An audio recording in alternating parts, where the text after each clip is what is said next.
السلام علیکم ورحمۃ اللہ وبرکاتہ۔ سوال ہے جی، کیا جنات علم غیب جانتے ہیں؟ سورۃ الانعام کے اندر اللہ رب العزت فرماتے ہیں، اور غیب کی کنجیاں اسی کے پاس ہیں، اس کے سوا اور کوئی نہیں جانتا۔ غیب کا علم اللہ رب العزت کے پاس ہے اور اس کے سوا کوئی نہیں جانتا۔ اور اسی طرح سورۃ سبا کے اندر جیسا کہ سلیمان علیہ السلام کو اللہ تعالیٰ نے جو حکومت دی تھی، اس میں جانور بھی آپ کے ماتحت تھے اور جنات بھی آپ کے ماتحت تھے۔ تو سلیمان علیہ السلام جنات سے کام کروا رہے تھے، اور ایک لکڑی کے سہارے، ایک سٹک کے سہارے آپ کھڑے ہوئے تھے، تو اللہ رب العزت نے اسی وقت آپ کو پھر موت عطا کر دی، لیکن آپ گرے نہیں، اور جنات اپنا کام کر رہے تھے۔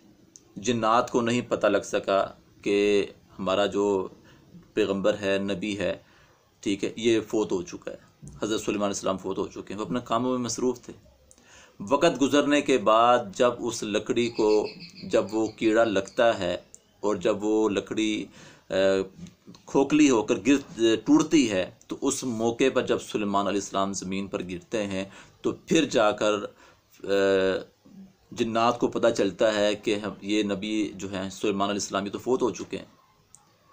تو قرآن مجید کی اس آیات سے بھی پتہ چلتا ہے کہ جنات جو ہیں یہ علم غیب نہیں جانتے۔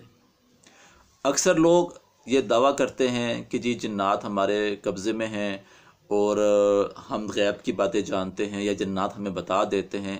یہ سب جھوٹ ہے، یہ غیر شرعی کام ہے۔ اصل میں ہوتا یہ ہے کہ ایک جنات شیطان میرے ساتھ ہے، جس کو ہم ذات کہتے ہیں، ایک اس کے ساتھ ہے۔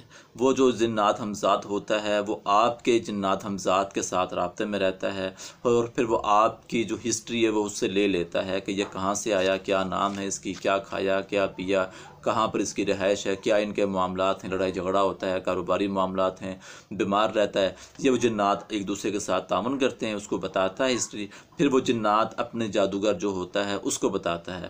پھر جیسے ہی آپ جاتے ہیں تو وہ جادوگر کہتا ہے کہ جی ہاں جی آگے ہو، جی آپ کا یہ نام ہے، جی فلاں جگہ سے آئے ہو، آپ کے گھر میں لڑائی جھگڑا رہتی ہے، آپ بیمار رہتے ہیں، آپ کے ساتھ یہ معاملہ ہے۔ یعنی کہ وہ جہاں سے پھر لوگ یہ سمجھتے ہیں کہ یہ بڑی پہنچی ہوئی سرکار ہے، ابھی تو ہم اس کے پاس گئے ہیں، ہم نے تو بتایا بھی کچھ نہیں، تو یہ سارا کچھ انہوں نے بتا دیا، ظاہر کر دیا، ٹھیک ہے۔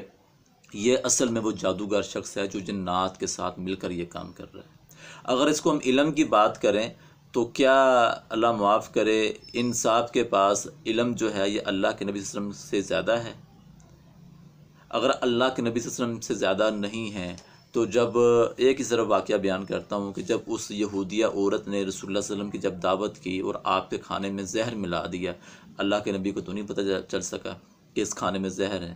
صحابہ ساتھ تھے، صحابہ نے لقمہ لیا، منہ میں ڈال لیا، رسول اللہ صلی اللہ علیہ وسلم نے اپنے منہ کے قریب کیا، زبان پر لگا تو اللہ تعالیٰ نے فرشتے کو بھیجا اور انہوں نے آ کر آپ کی ہاتھ کو پکڑ لیا۔ تو وہ جو صحابہ تھے، جو صحابہ ساتھ تھے جنہوں نے کھا لیا تھا، وہ تو موقع پہ شہید ہو گئے۔ تو لہٰذا جنات جو ہیں وہ علم غیب نہیں جانتے، علم غیب صرف اللہ کی ذات جانتی ہے۔ اللہ ہمیں عمل کی توفیق عطا فرمائے۔